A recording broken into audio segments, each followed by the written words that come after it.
നമുക്കിന്നൊരു healthy mayonnaise ഉണ്ടാക്കാം. Vegetable mayonnaise. അതിന് കോൺഫ്ലവർ വെച്ചാണ് നമ്മൾ ഈ മയണൈസ് ഉണ്ടാക്കുന്നത്. ആദ്യം നമുക്ക് 3 സ്പൂൺ കോൺഫ്ലവർ 2 ഗ്ലാസ് വെള്ളത്തിൽ കട്ടയില്ലാതെ കലക്കിയെടുക്കുക. അതിനുശേഷം നമുക്ക് ഗ്യാസ് ഓൺ ചെയ്ത് ചെറിയ തീയിൽ ഇത് നന്നായി കുറുക്കിയെടുക്കുക. നല്ല ഒരു കട്ട പരുവം പോലെ നമുക്കിതായി വരണം. നന്നായി ചെറിയ തീയിലിട്ട് ഇത് കുറുക്കി തണുക്കണം. ഇത് തണുത്തതിന് ശേഷം നമുക്ക് മിക്സിയുടെ ജാറിലേക്ക് ഇടാം.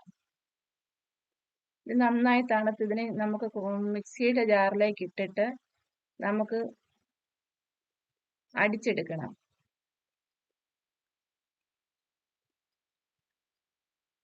അതിന് നമുക്ക് വെളുത്തുള്ളി, പഞ്ചസാര, ഉപ്പ്, സൺഫ്ലവർ ഓയില്,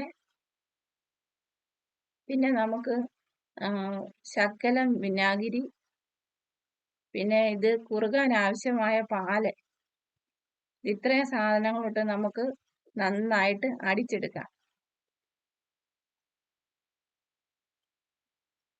നമുക്ക് ഇച്ചിരി കൂടെ ലൂസ് വേണമെന്നുണ്ടെങ്കിൽ നമുക്ക് പാല് ചേർക്കാം. ഇച്ചിരി കൂടെ കട്ടയായിട്ടിരിക്കണമെന്നുണ്ടെങ്കിൽ നമുക്ക് സൺഫ്ലവർ ഓയിൽ ചേർത്ത് നമുക്ക് കട്ടയാക്കാം. ഇതിന്റെ കൺസിസ്റ്റൻസി അനുസരിച്ച് ഏത് രീതിയിലാണെങ്കിൽ ആ രീതിയിൽ നമുക്ക് ഉണ്ടാക്കിയെടുക്കാവുന്നതാണ്.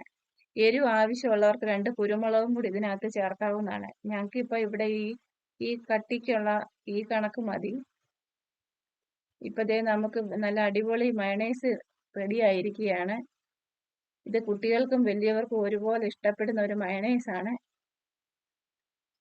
നമുക്ക് ഏത് ചപ്പാത്തിയുടെ കൂടെയോ ചിക്കൻ്റെ കൂടെയോ ഏത് ആഹാരത്തിന്റെ കൂടെ വേണേലും നമുക്കിത് കഴിക്കാവുന്നതാണ്. നല്ല ഹെൽത്തിയുമാണ്. ഇപ്പം നമ്മുടെ ഈ മയണൈസ് റെഡി ആയിരിക്കുകയാണ്. ഇതെല്ലാ കൂട്ടുകാരും ഒന്ന് വീട്ടിലുണ്ടാക്കി നോക്കണം. നമ്മുടെ ഹെൽത്തി മയണൈസ് റെഡി.